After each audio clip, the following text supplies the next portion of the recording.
everyone, and welcome to the Q&R Code podcast.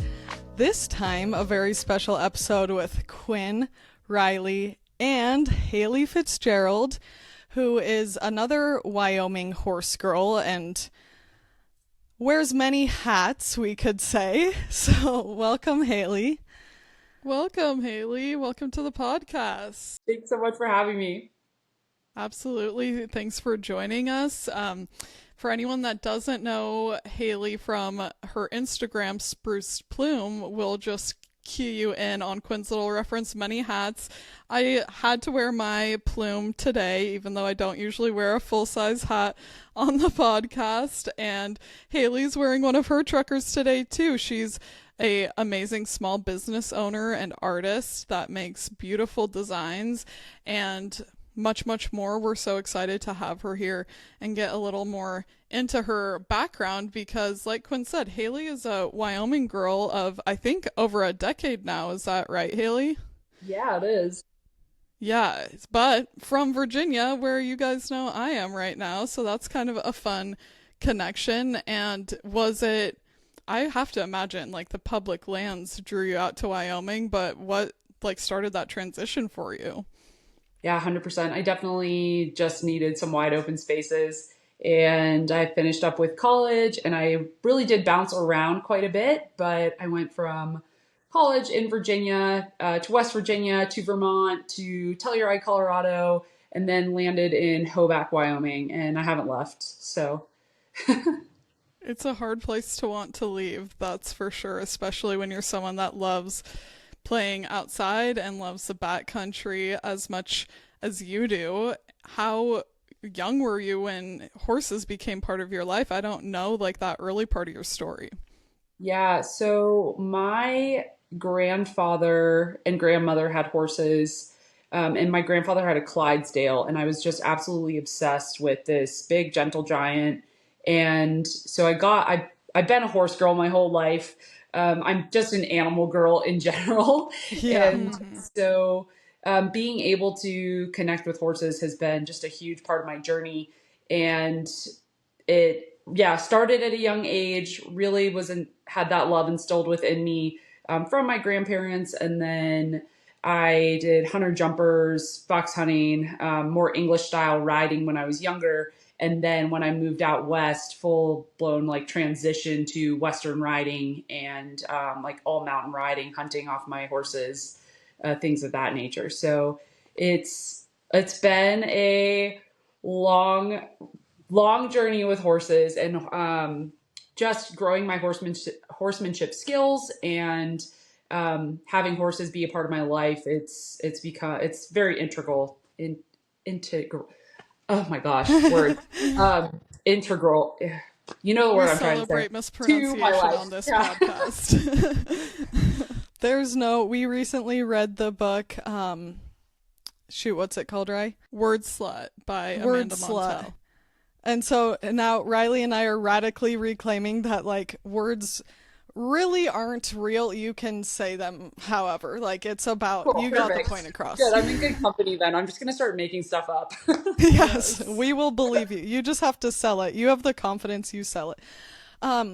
Yeah, Haley, I was actually curious with your horsemanship. You clearly have grown such a strong community. I'm sure of both men and women, but I personally like to focus on the women. In this industry, you have such great friends.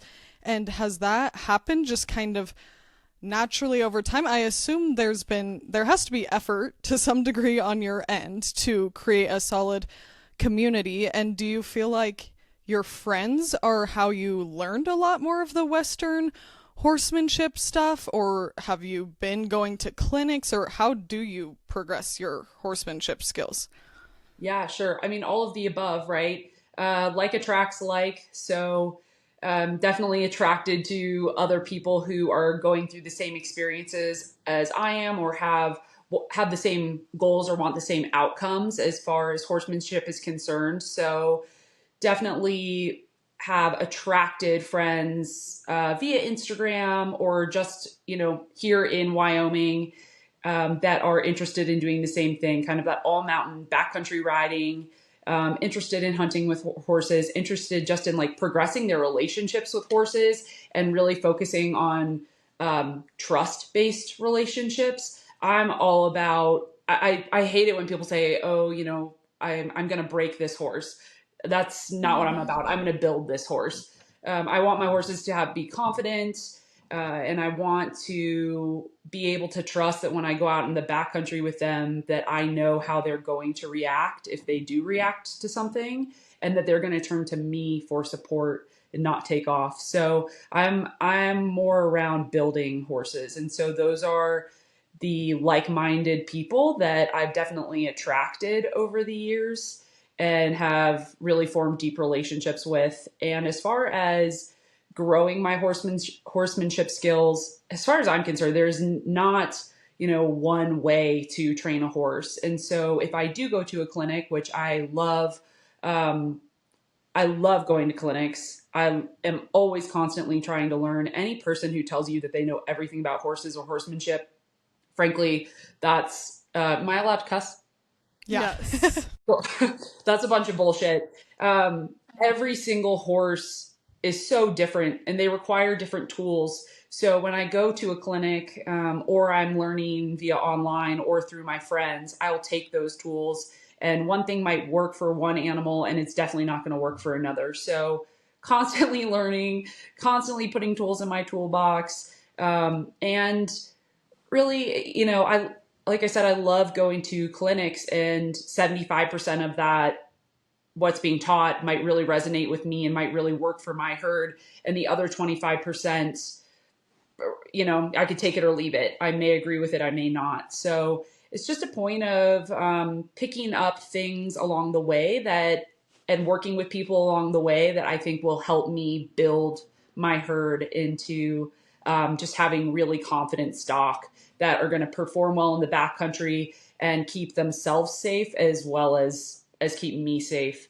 Any horse that's going to put themselves in danger to get me off of their back, that's not a trust-based relationship. So I think like attracts like. And so a lot of the people that I've found along the way that I've supported or have supported me, we all have that common goal of like building up our animals.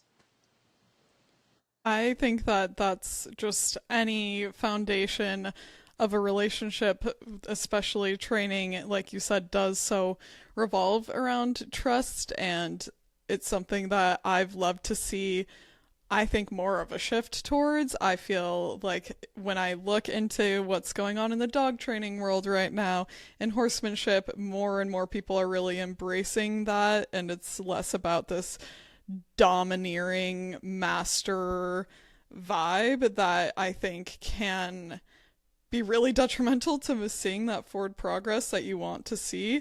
And something that is a fun fact about Haley is that I don't know if I should say used to or are a dog trainer. I know in the past you said you trained hunting dogs, and I think that having a dog has taught me so much just about animal stewardship in a way that was kind of surprising, because we grew up with dogs. They're just such a common pet to have, but it wasn't until adulthood, having my own and then having a dog that's like incredibly sensitive and reactive, that kind of forced me to like take that reality check of this great trainer that I started working with, that she really pushes this like radical self assessment when it comes to training. And she's like, your dog isn't doing anything that dogs haven't done for millennia. Like, we got to look at what's going on with you. And that is just I felt like awakening into, okay, this is how we can like step forward into working with animals, is like the self accountability has to be there every step of the way. And especially in the situations that you're going into where you might be deep in the backcountry, inaccessible to help to others, like you said, safety for you and the animal, that's just going to lead your decision making. And I'm kind of curious, as someone that I love the idea of spending more time in the backcountry, but I've done like through hikes, but I haven't gotten to do much in terms of horsemanship back there. And I'm wondering how you started to build your confidence to feel like, okay, I am ready. I can make like safe decisions, even though there's that entry point. Like at some point, it's going to have to be your first big trip in the backcountry. Just, yeah, that kind of confidence building and assuredness for you to be able to say, like, yeah, we're ready to do this sort of trip. Yeah, absolutely. Well, and I think too, you're talking about dogs, you're talking about horses, and even, I mean, if you see kids, right, they're all kind of a reflection of their environment, and what's going on at home, or how their parents or their trainers or their owners, how they react with them, or how they kind of create what environment they create. And so before ever going deep into the backcountry, I am working with my animals in a safe environment, in a low risk environment, to make sure that I understand how they could potentially react before we're 40 miles, 100 miles, whatever, into the backcountry, far away from a hospital, where if shit really did hit the fan, I'd end up having to be helicoptered out. So it's a point of making sure that I put my animals in potentially what would be like high pressure situations for them in a low risk environment, if that makes sense. Well, yeah, So, that definitely makes sense. things that could potentially set young horses off, because I start all of my own horses and have them from a very young age. So if any sort of behavioral issues come up, I can quickly identify and address like where they're coming from. And so, if you do send off to a trainer, which some trainers you can really trust, they do an amazing job, and you may be very like-minded in how you train. Sometimes that's not the case. And so, your horse could have behavioral issues and you don't necessarily know where they stem from. Or if you buy a horse from someone and they have behavioral issues, again, you don't know what the cause of that is or what might be triggering the behavioral issues. So I do like to start my own horses and really get them confident and comfortable at a young age in the backcountry. But things that could set them off, water crossings, heavy downfall like timber, and having to cross that or navigate through that, being on a tight trail with a steep drop off and, a rock wall on the other side. These are all things that when you get out in the backcountry, you don't really know how your horse is going to react unless you've put them in those situations before. But in an environment where something goes wrong, you can get out easily. So there's ways to mimic those things to a degree, starting just in an arena. But that luckily here I have so much access in Wyoming, and as having grown up in Jackson, a lot of times you can just walk out your own back door, and within 5, 10, 20 minutes you can be in an area that could provide a situation that could test those high pressure situations and how your horses might react, but you can still get them out of it easily. Yeah. And you're like within a reasonable distance from like a road. So Yes. I'm so curious. I could just talk to you for so long about all the horse things. Where did your herd start? Like, do you have any of the OGs, or who's first, and how did you initially build your herd? yeah, my OG is Rio. He's 9 now, and since moving to Wyoming. And then there were also my dude, my manimal, my Yeah. fiance. He has horses as well. So our herd has really transitioned. It's gotten a lot better since I've been involved in bringing horses in to the herd. But he did have a couple nice horses that were pretty tried and true. Some of them came with some issues. He got some for free. And then I had Rio. I got Rio as a 2-year-old. He I made a lot of mistakes with him. He's my OG, and he's like will always be my baby.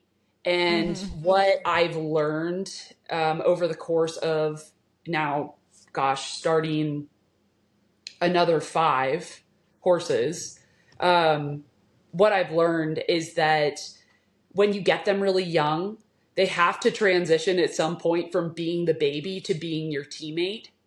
And I didn't make that transition as well with him as I've done with the others. So with him, he is still insanely safe. He is just not as interested in working. And he is also there's a few things that he does where he just doesn't want as much responsibility.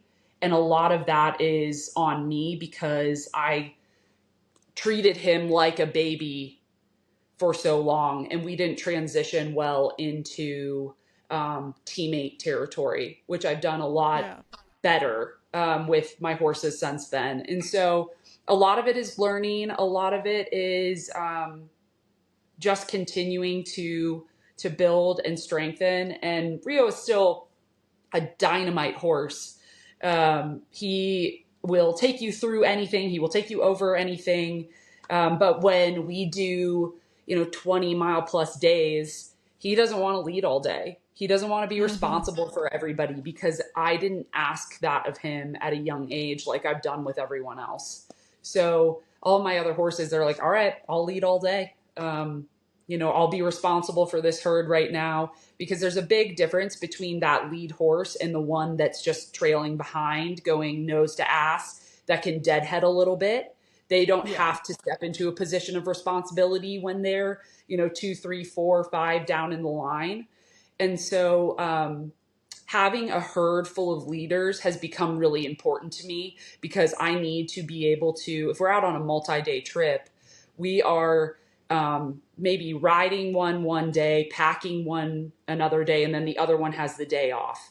So as in they're still walking along, but they're not packed out. They're not carrying a rider. So in order to kind of filter them through that, it's important that all of my horses have the ability to step into that leadership role and be that front lead horse. And a lot of them really like it.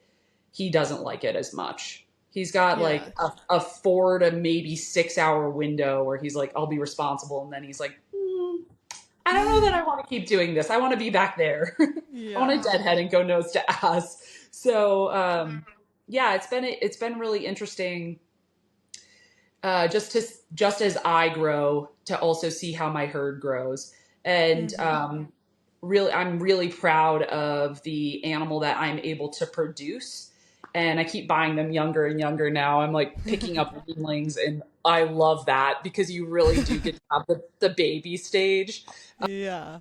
And then, and what I've realized is that lasts about like 2 months. And then you're like, all right, like we need to set some boundaries here, and we need to have some ground rules. So, it's been cool to, just see how my herd has grown and strengthened. And then also with the horses that I have that are already so, they're like good to go. They are really dialed, and introducing new animals into that herd, and then kind of letting those older, really well-established horses do a lot of the training on my behalf as well.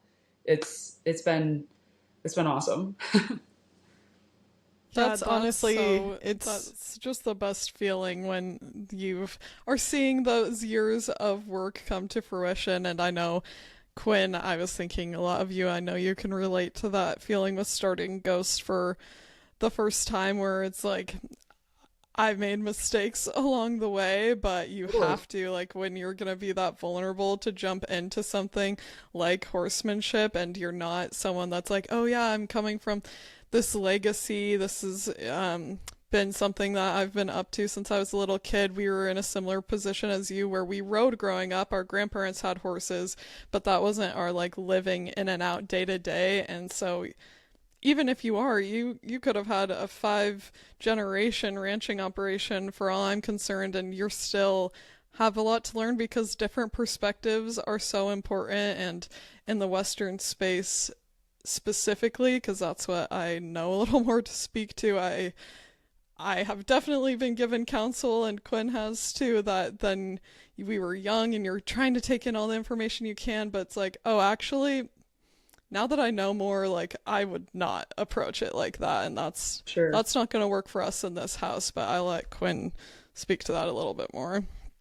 I resonated so much with what you were saying, like Riley said with me and Ghost, who I got as a 2-year-old Mustang, and I just having come back from a Ty Evans mulemanship clinic last week that we took Ghost and our donkey Annie, I I knew that I had done too much babying for too long, but I really saw it there that I was like, these are things I should have resolved a long time ago, and I am glad I had a place to ask for help, and like Ty was great. I had such a great clinic experience with him, but it just made me really like kind of snap into gear where I'm like, okay, there are things that it's just gone on too long, and it's really not about him, it's about me, and that I need to expect more from him and myself at a certain point for him to like, you need to get along and grow up a little bit, you know? Because he's 8 years old now, and anyway, so that's great food for thought for me. I am going to pivot a little bit because you just had a crazy experience racing in the Mongol Derby, which is known as the longest, toughest horse race in the world. So, I mean, what a trip that you've lived that. Like, that is so, first of all, we are so proud of you and so inspired by you. Congratulations on just finishing something like that. What an achievement. I'm sure that makes you extremely proud, as you should be. Yeah, definitely. You certainly, I mean, yeah, you've got to be proud of something. That's like most people don't do something like that in their life, as you well know. So I'm curious with you. I just had a couple weeks vacation. I got to visit my sister in Virginia, and I had my Ty Evans mulemanship, so I was off tattooing for a couple of weeks, and I have this very, very deep sense of like come down and the blues, even something as minor as what I just did. You talked a little bit about it on your Instagram, that you were like, this is a severe come down. Like, I just went from the adventure of a lifetime to having to step back into reality, and I would love to hear just more about how you're navigating that and what that looks like for you now. To, you know, you have to lift yourself back up, so we know there's another exciting thing in your future that we'll talk about too. Yeah, totally.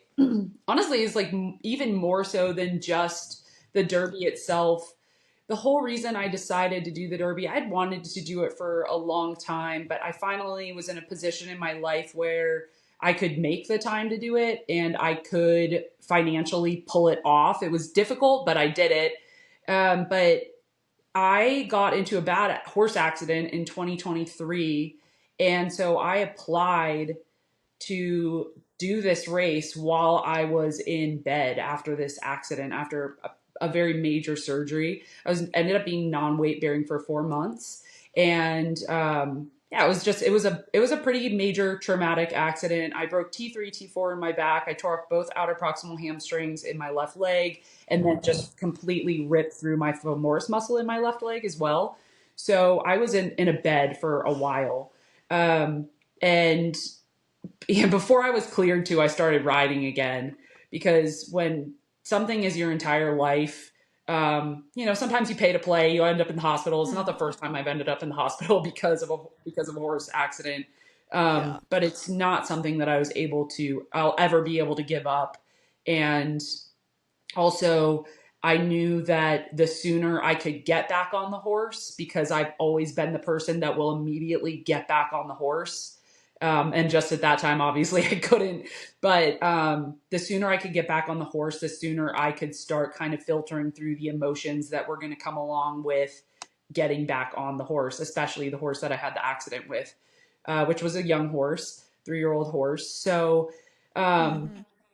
basically as soon as I could, started riding again, started rehabbing hard.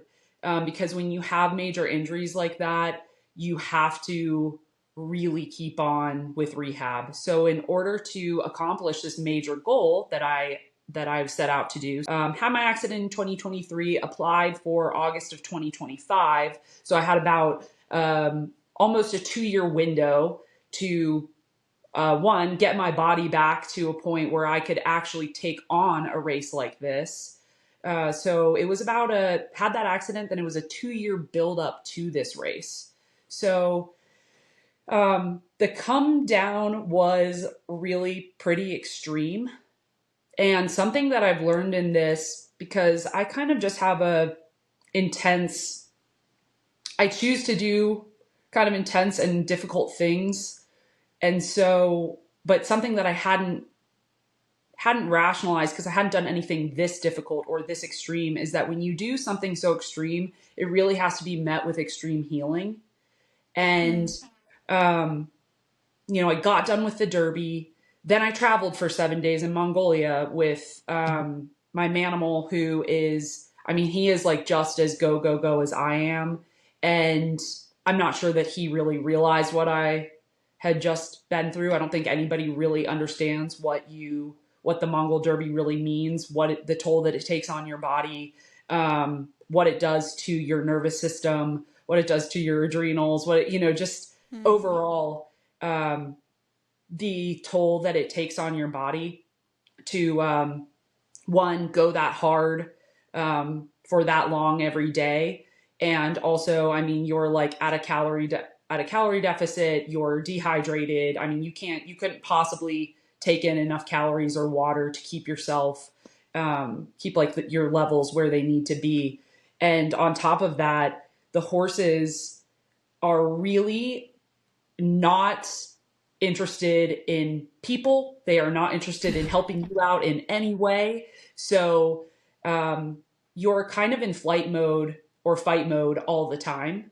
Over the course of that entire race. And so the come down is extreme. And I, end the race, and then I immediately travel for 7 days. And then I come home and I slept for like 3 days straight. And then I immediately went back into work and riding. And I never really gave myself that extreme healing afterwards. And I paid for it for sure. Especially for women, when your body goes through something extreme, whether it's physical or stress or whatever, the first thing to shut down is your reproductive system. And so I didn't get my cycle for 2 months, which, you can imagine the myriad of issues that came from that. My thyroid started to shut down. There were definitely a lot of physical things that happened to me that I'm still dealing with now. And so that was a huge lesson for me. And going into any more, extreme things that I take on, which I'm absolutely planning to do, I definitely have a different approach to how I am going to heal afterwards, because that is just something I did not do a good job of. And I wish that I had spoken to more individuals who do, like extreme races or triathlons, things like that, because I think that people who do those regularly, they have a much better idea of how to heal yourself afterwards, and like what that like physical, mental, emotional, spiritual repair looks like on the backside of those extreme undertakings. And so I definitely have a very, very different approach to that in future endeavors, how I heal on the back end. Yeah.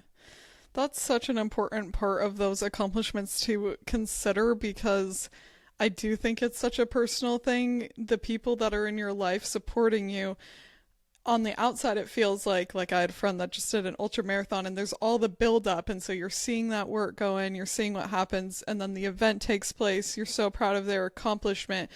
But for the outsider, like, it feels over, and it's hard to like really know and appreciate until you've put yourself through something like that. Like, no, that's like one part of the journey that's over, but this is a continued thing. It's not just like, okay, now I'll kind of wipe my hands clean of that.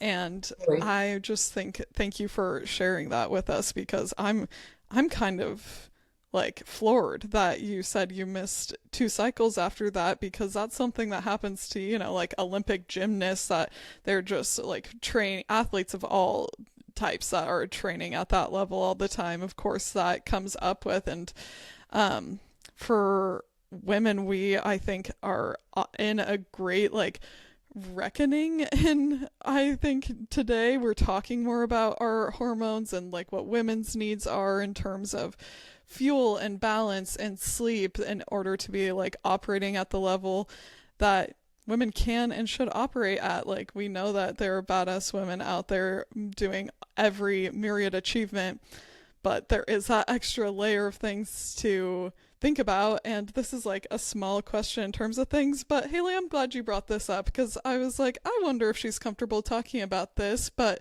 for a lot of women, I think unfortunately, like, their cycle can feel like a preventative barrier for engaging in some of the same things. I have friends that aren't from Wyoming and maybe didn't grow up camping, that they're like, I wouldn't ever even go on a backpacking trip because I'm so nervous about like if I got my period in the backcountry and what I would do. And are there any things that you recommend that are like women specific? This helps me feel more like confident, secure, just like well fueled, anything like that, to go out and do these adventures? Yeah. Well, so I recognize I have to say that I've been pretty lucky as far as my cycle's concerned. I was on, gosh, when I was 16, I had a Nuva ring in for a month, and I think my like tits went up 2 cup sizes. I turned into a psychopath. I was like in rage mode for this entire month. And like, this is going to be TMI, but I just remember walking down the street in the town that I'm from, and I I don't even remember what the person said, but I just erupted on this individual.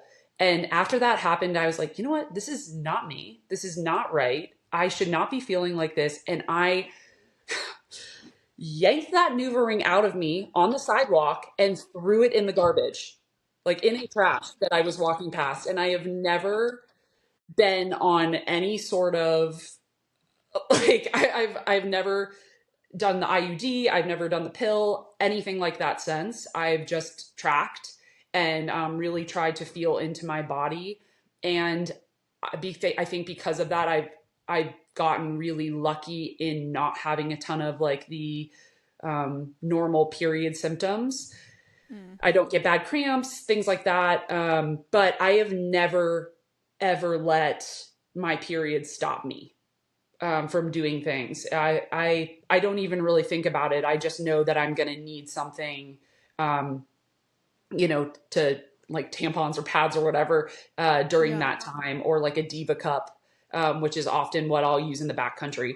So I will, I don't ever let that stop me. And I did have my period for the first, like for all of pre-camp of the Mongol Derby, because there's 3 days before the Derby where they teach you how to use your devices. They go over, some of the safety things, the rules, some horsemanship around Mongolian horses. They don't just toss you out there into the race. And so I had my period during that entire time, and then the first 2 days of the race.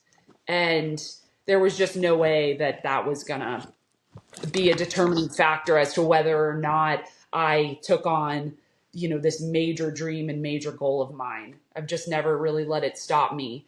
And I also think too that I've spent so much of my life in the woods, which really differentiates me from a lot of other people.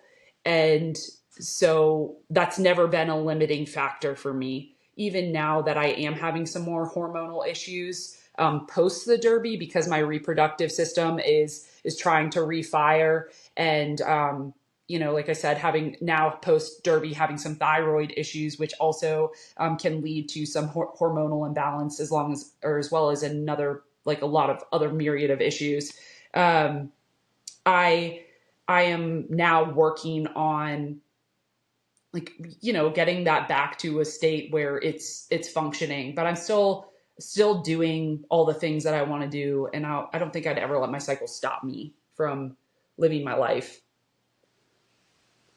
Which Yeah. I love, and it shouldn't, but sometimes, yeah, some people unfortunately really struggle with like super intense, Yeah. super uncomfortable cycles, and I can totally understand when it feels like, oh, that is just taking me out, and finding that balance Sure. helps so much to just But I feel think like, too, just the world that we live in, I mean, preservatives in food, hormones in food, all the toxins that we're exposed to. If you're in your local park and they sprayed pesticides there, even a week before, and you're laying in the grass, all the things that our body is exposed to that just completely blasts our hormones. And at the end of the day, like, women are so, our hormonal balance is so integral to our well-being. And there are so many external factors that just completely come in and just ransack our hormones. And so I do think, like, my diet plays a big role in that as well. I mainly gain meat. So I'm not exposing myself to a lot of these other things, and I'm just really careful about the chemicals we have around and everything. I do think that stuff helps, but I really do feel for women who can't go to work for 3 days because their cramps are so bad, or they feel like they can't go on a trip in a foreign country because they're due to get their period during that time. Man, I really feel for women who are going through that.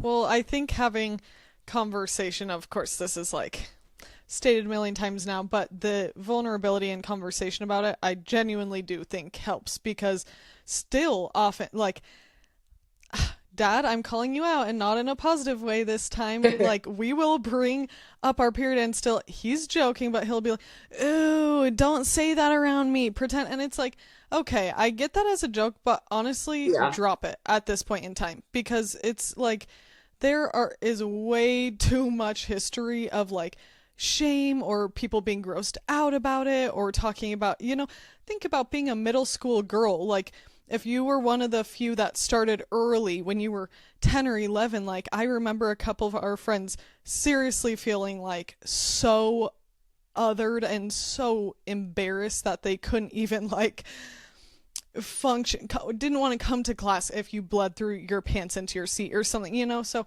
I feel like us just having more readily the conversations and doing it in front of men too is important, because it is a fact of life. And I think the less stress it feels like of keeping this thing in the dark, or like any shame-based thing around it, like for you, you're like, this is just part of me, it's part of my life in the backcountry, it's just going to be the way it is. And in fact, you're like, in a way, mourning the loss of it right now, with you want Yeah. to have it, like, 100%.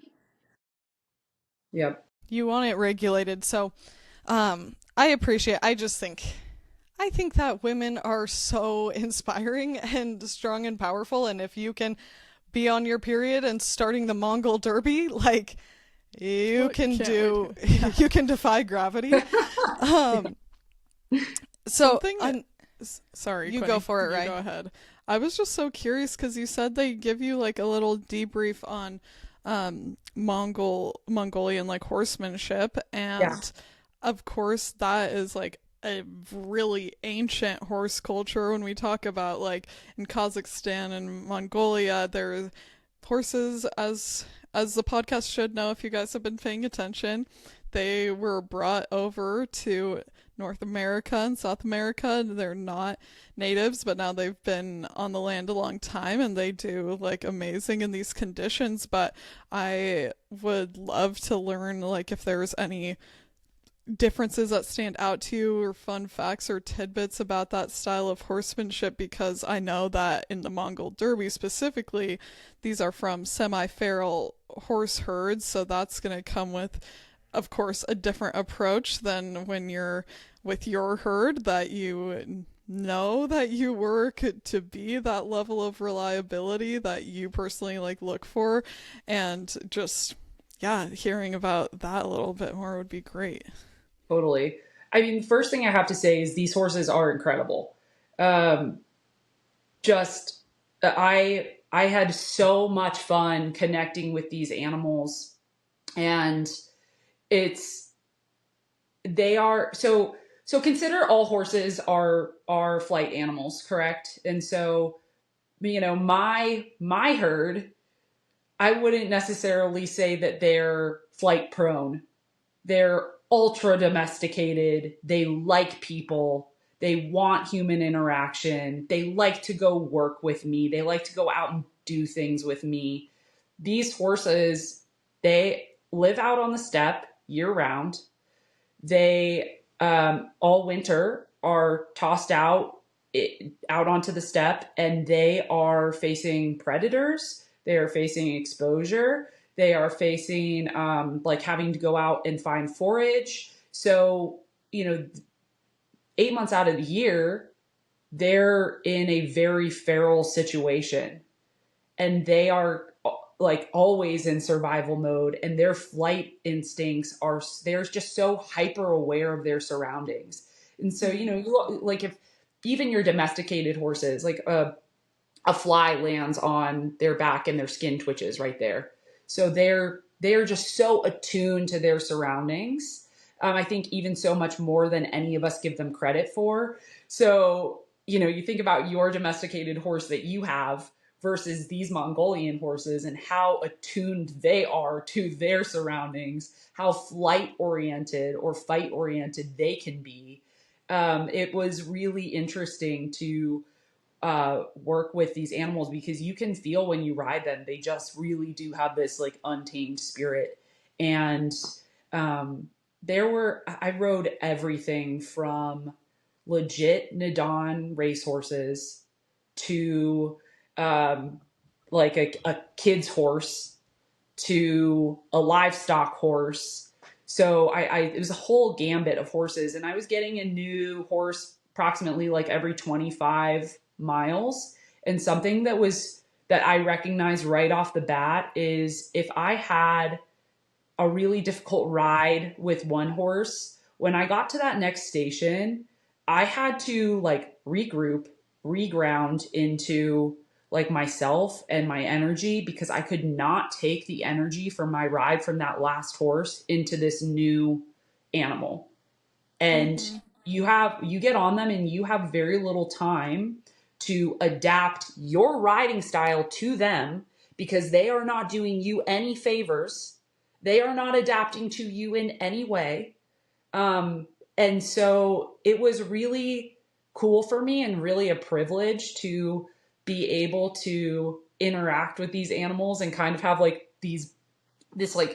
about 25 miles of like teamwork, and like, how do I adapt my riding style to make sure that we get from point A to point B safely? And how do I create, a team and attune my energy to just get this to work, right? Because there are horses that had absolutely like no brakes. And the more you'd pull back to stop them, the more they'd grab the bit and charge forward, which at the end of the day, it's a fucking race, right? So who cares if they don't stop? And eventually, they're going to self-regulate because they're going to start to get a little bit tired. Then I'd have a horse where I would be lucky if I could keep them at a trot for the entirety of the leg. So it was really cool for me to be able to test my horsemanship in that way. And once I realized, which like on the very first day, I realized I was not going to win, and I realized I was not going to be in the top 5 because there was a horse that dumped its rider, and there were 3 riders ahead of me that like looked up, acknowledged that there was a horse there, had a, you know, the saddle underneath of its belly, had a big, I think it was number 44, maybe. And it had like a big 44 on its butt because they take stock markers and put them on the horses. You draw the numbers, then you get the associated number. But I was just like, okay, well, I'm not going to leave this horse. And also, since the horse is here, that means there's a rider somewhere. And so I went up there. I eventually caught the horse, which was like a total, was just kind of a nightmare. I was able to, he had gotten the stirrup and the reins had like basically gotten wrapped around his leg, and his leg was bleeding. I was actually able to undo that. I was able to get the girth undone, so the saddle just dropped.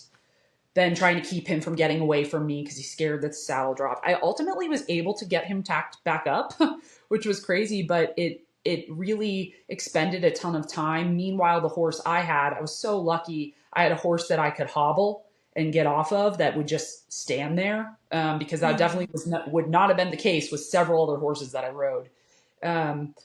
But it ended up just wasting a ton of time. The horse that I was on had been grazing for like an hour. I got back on him and he's like, I don't want to work.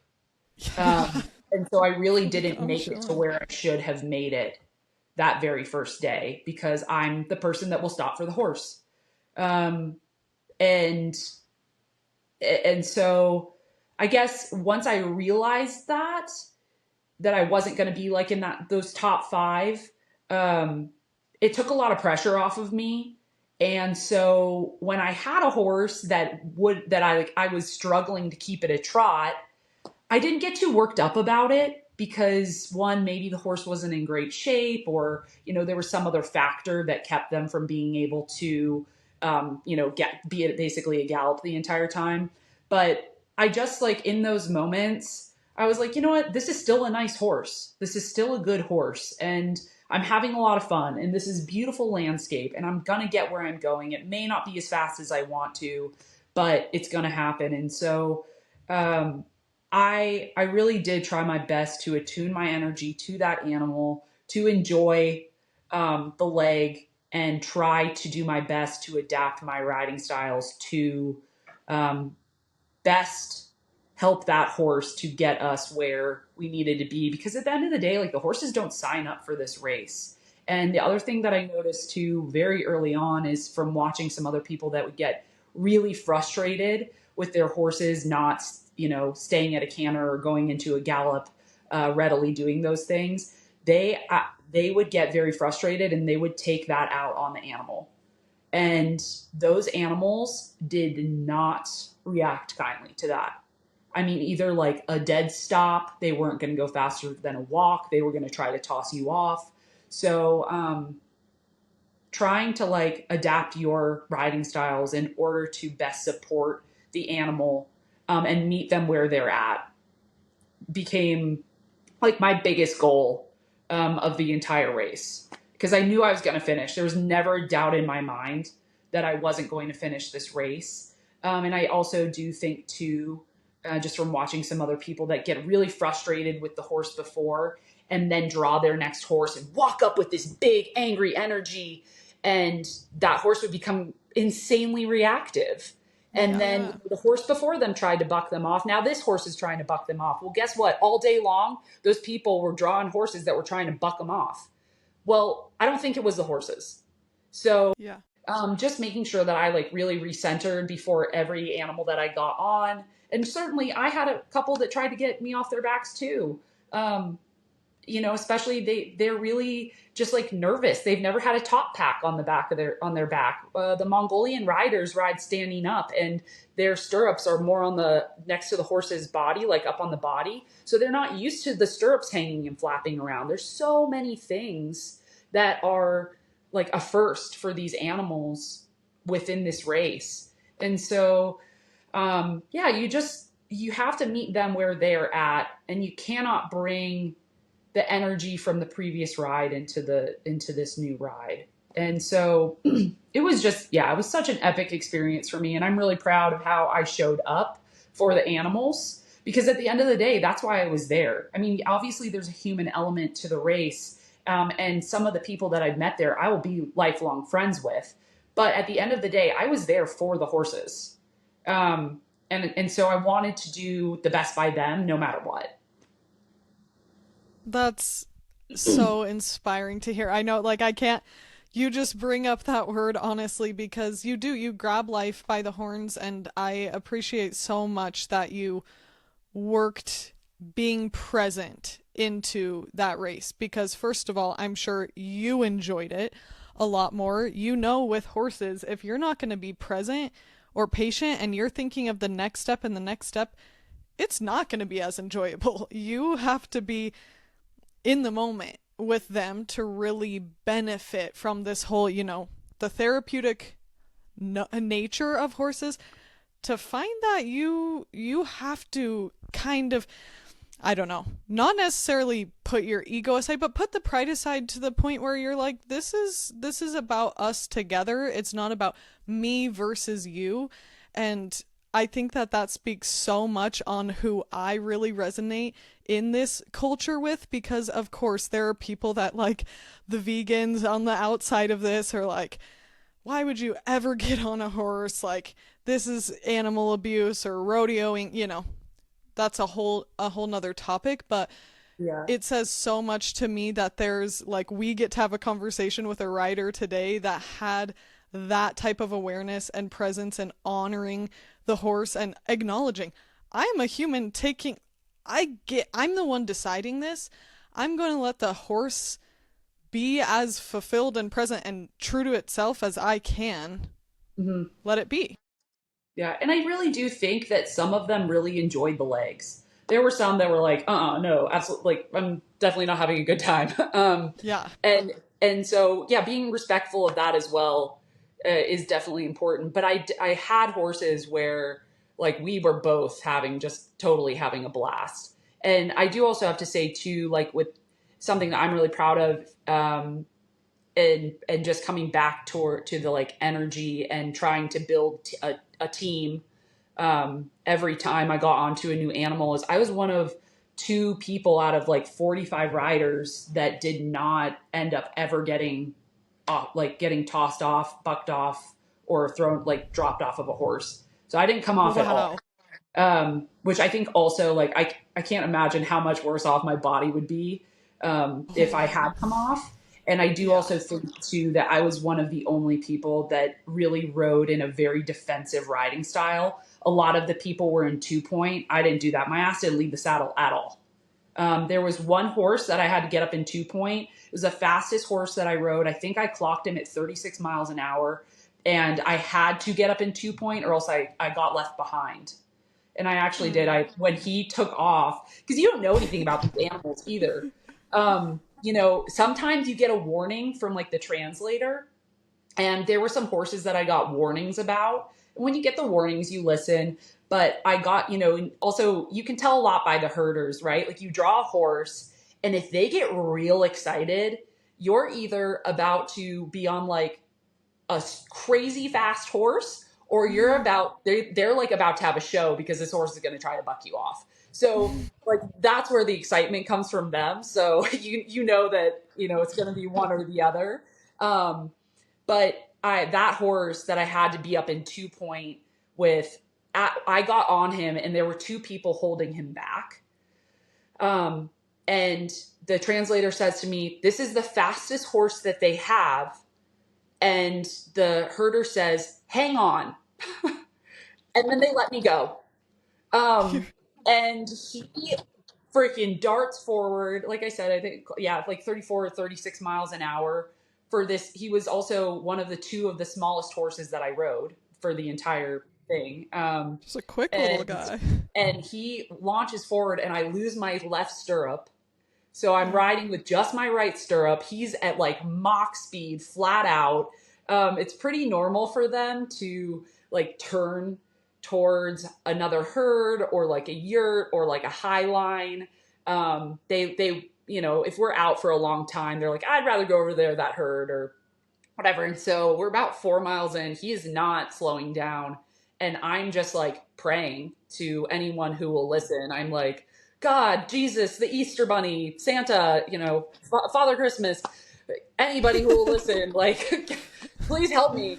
And so we're like about 4 miles out, and there's a yurt on the left, and he does a hard turn to the left to get to this yurt. And luckily, had my right foot in the stirrup, so I was able to like brace myself on that when he turned, or else I would have come off for sure. But he darted towards that yurt and then almost hit their car. And so when he almost hit their car, he came to such an abrupt stop that I was able to get my foot back in the stirrup. And then their dog ran out from behind the yurt and chased us back into the right direction. So it ended up working out. You're like, thank great. you. Yeah. Ended up working out totally fine. But there were just moments like that, where things like that would happen. I don't even know how many stories I have of just like those sort of scenarios playing out. But I never came off. And I really do think that that's attributed to me being in that really like defensive riding style, like kind of set back, my legs braced forward, my ass always in the seat. And, the whole thing was just a wild ride. And the horses do look so much smaller than like the quarter They're horses small. we're used to. Did you how Yeah. quickly were you adjusting to that just in terms of a different size? No, it wasn't a problem. I mean, you're closer to the ground, so that's the exciting part about them being smaller, which didn't ultimately end up being an issue for me. But I do have to say that because you have to ground mount on them. You're not walking over to a mounting block or anything. So because they're so like feisty and just a little bit feral. It was nicer that they were shorter because I do have to say it's like a lot easier, especially when you're so fatigued, your body's so fatigued. Like getting on and off is really probably the most dangerous aspect because they really don't want to let you get on a lot of the times. And then as soon as you drop your stirrups and those start bouncing and banging up against them, they totally freak out. So getting on and off is, I would say, probably the most dangerous aspect. Once you get on them and you're like, give them a little 1-2, because they all come with like a goat rope, like a lead rope. And so that's how the herders, get them going. They go back and forth and they say, choo choo. And that's like, let's go. But, once you get them in the direction you want them to go and you kind of get them going, which they all want to charge off. I mean, you get on them and they're not leaving at a walk. They're leaving at a gallop most of the time. And so once you get them going, though, they're pretty utilitarian. You get on them, you try to stick those first few bucks, you let them take off at a gallop, and then they kind of start to self-regulate, and then you can start working on like, okay, it doesn't really seem like you're fit enough to make it this entire leg at like a canter or a gallop. Let's try to start mitigating down to a trot, or like coming down to a trot and then doing like intervals. So there's some strategy there if they'll do that. Some horses, you're just hanging on and they're like, no, sorry, I'll do what I want. And you're just trying to keep them in the general direction that you want to go because we're navigating ourselves. And in terms of just the like minutia of you need water, you need food, and those things, is that all with the race like up to the rider how you want to approach it, or is it kind of expected, when you're doing these horse transfers, that's the time that you could give yourself a snack and go on? Or like, I'm curious how much they coordinate for you because it is an expensive undertaking to do, but I think that part of it is that's such a like huge thing for them to organize and set up, but also 100%. only serious riders need apply. They don't need like everyone thinking, oh, this is the biggest, baddest race, I want to give it a shot. It's like, not only is this gonna be hard on your body, spirit, mind, you're gonna like financially invest in this too. Yeah, and I think that the financial investment is really important because you have to be serious about it.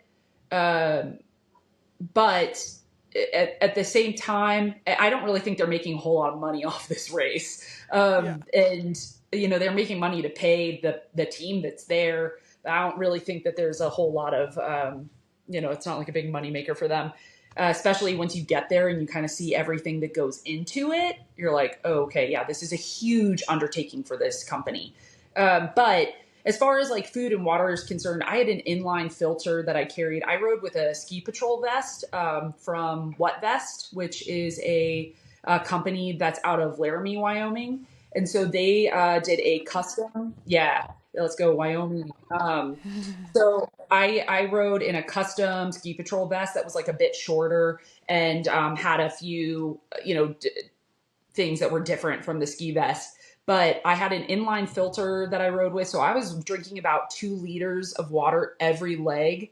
I had chewable electrolytes that I was just popping constantly, and then candy. I just had my pockets stuffed with candy. Sometimes there was an issue because I couldn't open zippers or unwrap wrappers on top of my horse. So, because some of them would freak out if they heard anything going up or going on up on top of them and they couldn't see it or know what it was. So, that was tough on those legs because it was hot out. And Yeah. so just like I had one leg that I wasn't able to drink the entire time, and I wasn't able to like pop any candy. And after that leg, I thought I was going to have a heat stroke. Like I thought I like felt like I was going to vomit. This is another horse that I got a warning about. I drew a 3-year-old that had really like no experience. And they told me, uh, don't fall off. Like very, very spooky. Don't fall off. Okay, great. He did. He spooked at everything. He was like this sorrel with 2 blue eyes, and he would spook at like nothing. I had no idea what he was spooking at, and he would always dart right, full speed into whatever terrain was over there. And I couldn't turn him at all. I had to reach down and grab his bit while he was at a full gallop, and I had to yank his head to get him to turn back in the direction we wanted to go. That was a really difficult ride, and Perfect. I could barely move up on top of him unless I was reaching down to turn him around because he was so spooky. So, and it was insanely hot out. I couldn't drink water because I couldn't unzip the zipper. I had to follow someone for that leg because I like couldn't take my GPS out. I had to be so hyper focused on this animal.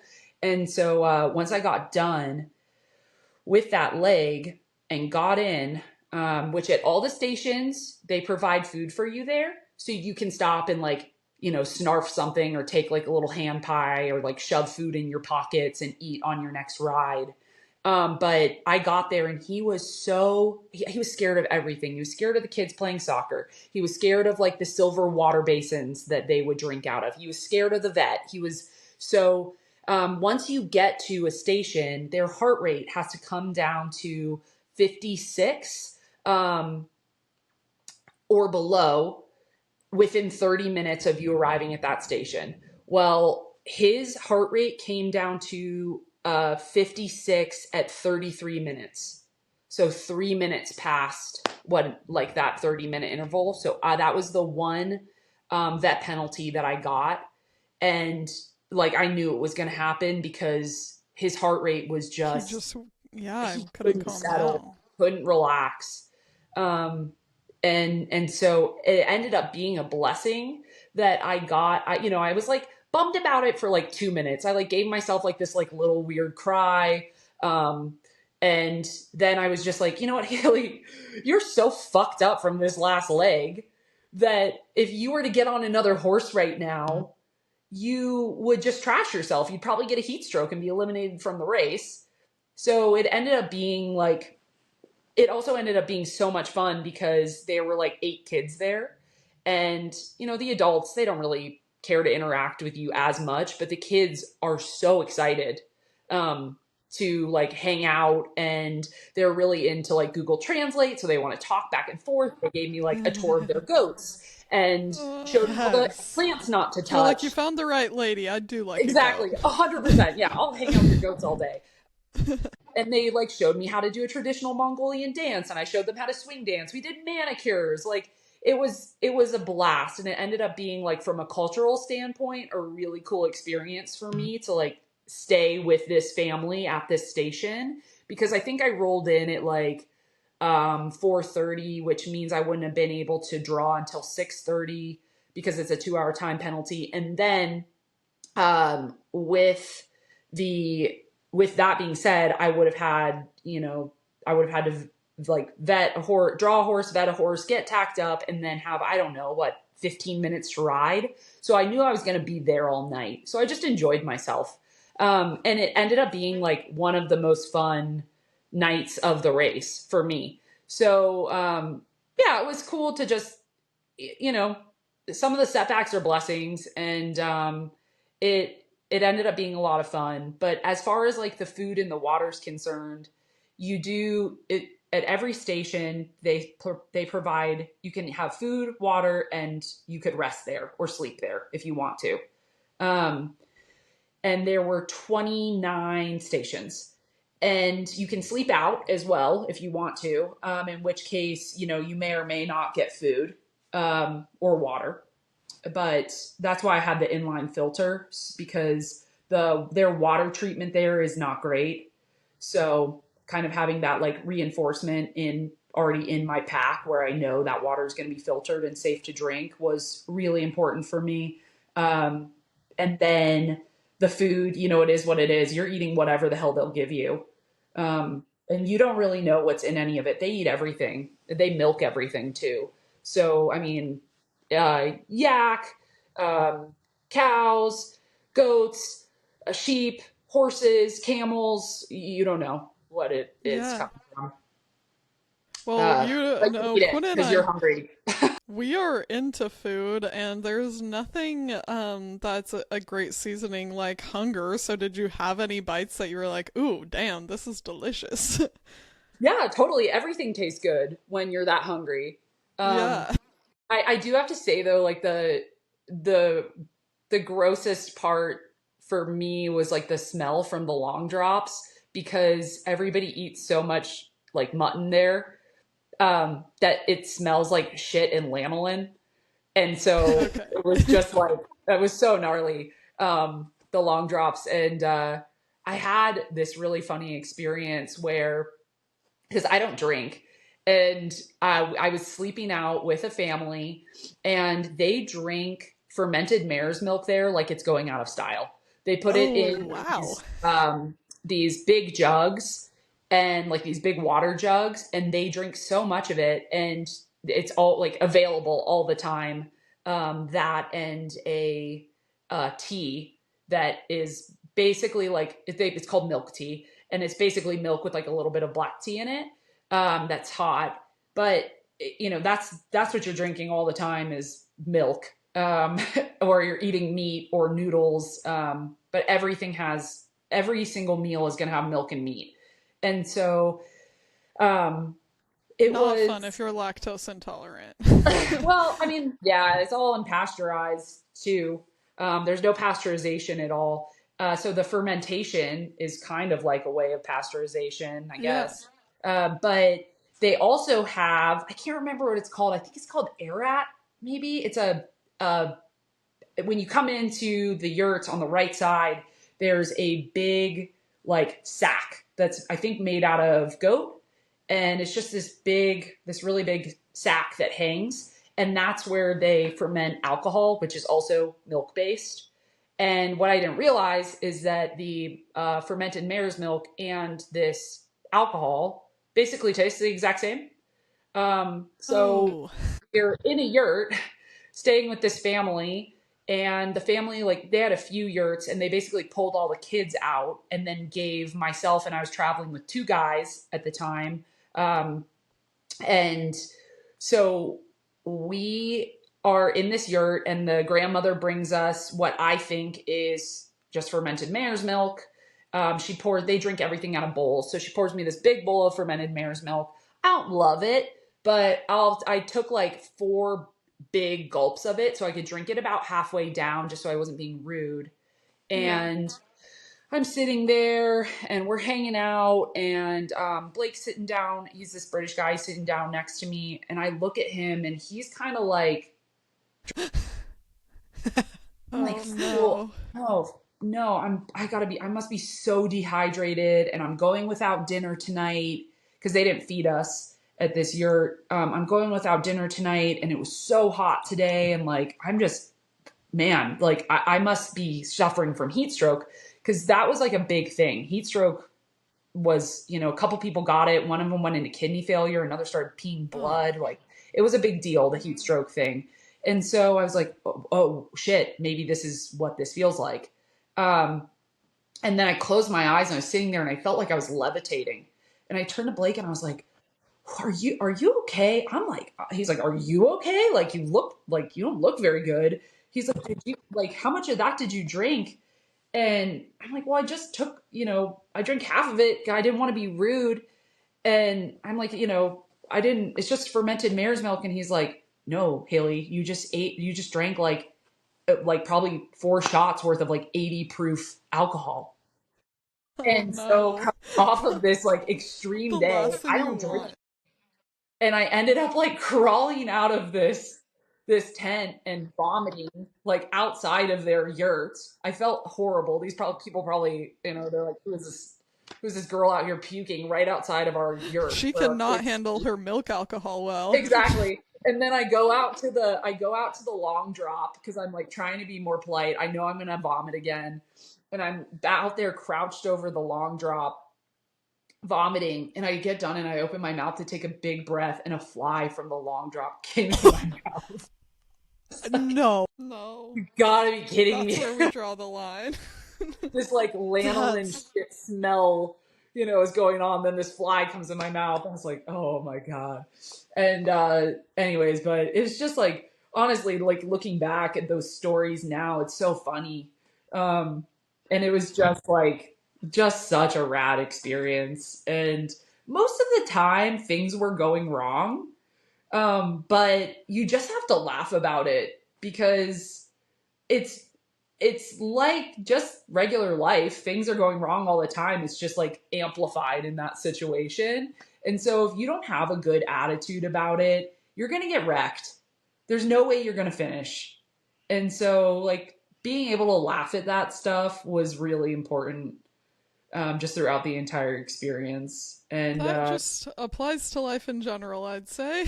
yeah, totally, totally. Because shit was going wrong constantly, and I mean, like I said, the animals were not there to support you.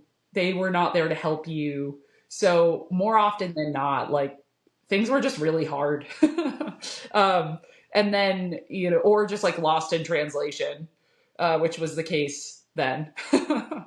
So but for yeah, but it someone was. like you with your attitude, I bet that was just like in the end probably such a big confidence builder, like of an experience of you getting to like all these things that could take me down, but look Yeah. at where I am today. Like, Yeah, well, and like you really, another point because I got a little bit of the squirts, just from like the food and stuff.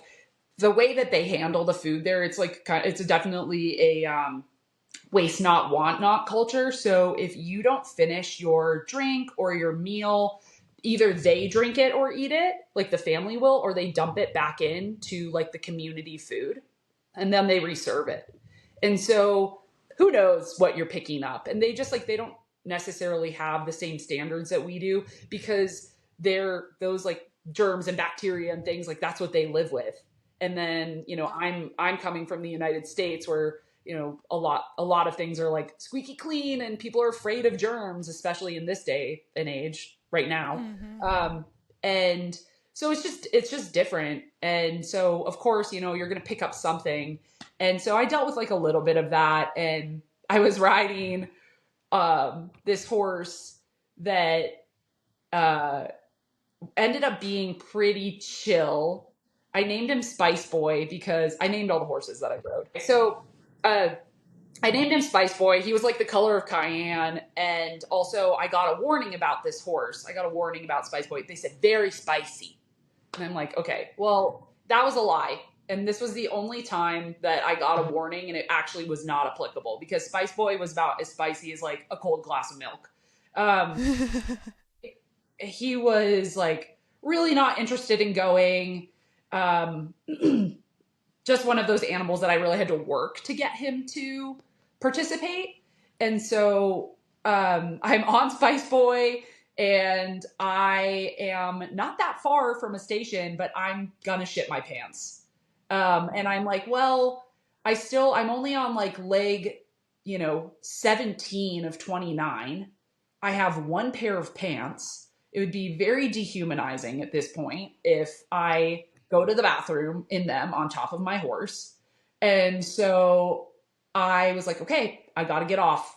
And so I get off of Spice Boy. He lets me get off, which is very exciting, with like out too much fuss.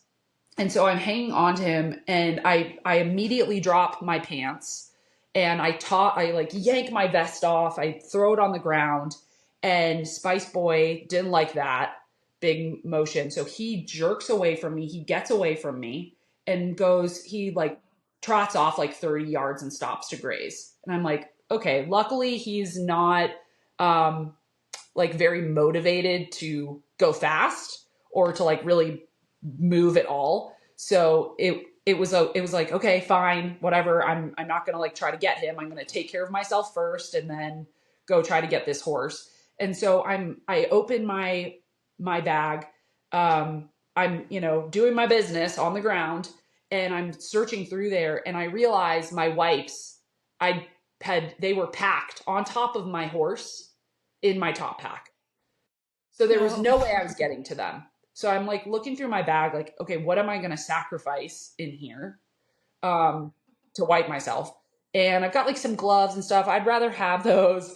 And so I come when you leave the stations, the women come out with like these little bags of these little fried treats. And they're like 2 inches by like an inch. They're like these little like donuts basically, but with like no sugar or icing or anything like that. And luckily I have one in the bottom of my bag. And so I wiped my ass with a donut. It'll get the job done. That'll do the trick. That's just the stuff that happened along the way that you have to be like, this is fucking hilarious. Like, this is my life right now. I'm like out in just like shitting on the step. There's a community of yurts over there. People are watching me go to the bathroom on the ground. I'm wiping with a donut.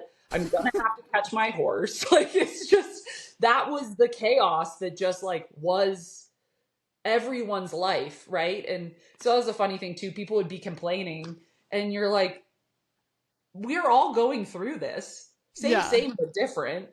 Everyone is just having a bad, weird time. So let's just all laugh about it, right? Mm-hmm.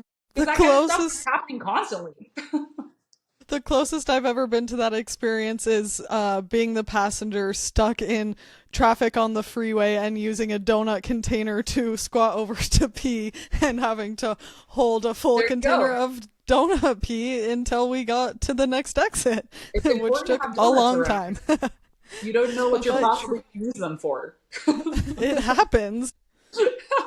Oh my gosh, well, I feel like we could just keep chatting with you forever. Maybe in the future we can have another episode if Haley is down and we can get more into Spruced Plume and also your hunting history and like women in hunting, something that Quinn and I are so interested in. And we just can't cover it all in today's episode, but I do want to just bring up that clearly the type 3 fun kink continues for you because you have, I don't know if you're either like, oh, potentially, or you've already signed up, like you will be doing the gaucho race in Patagonia as well, right? Yeah. So I'm gonna do a endurance race in May, end of May in City of Rocks, which will be, I think, 2 50-mile days, just like for fun.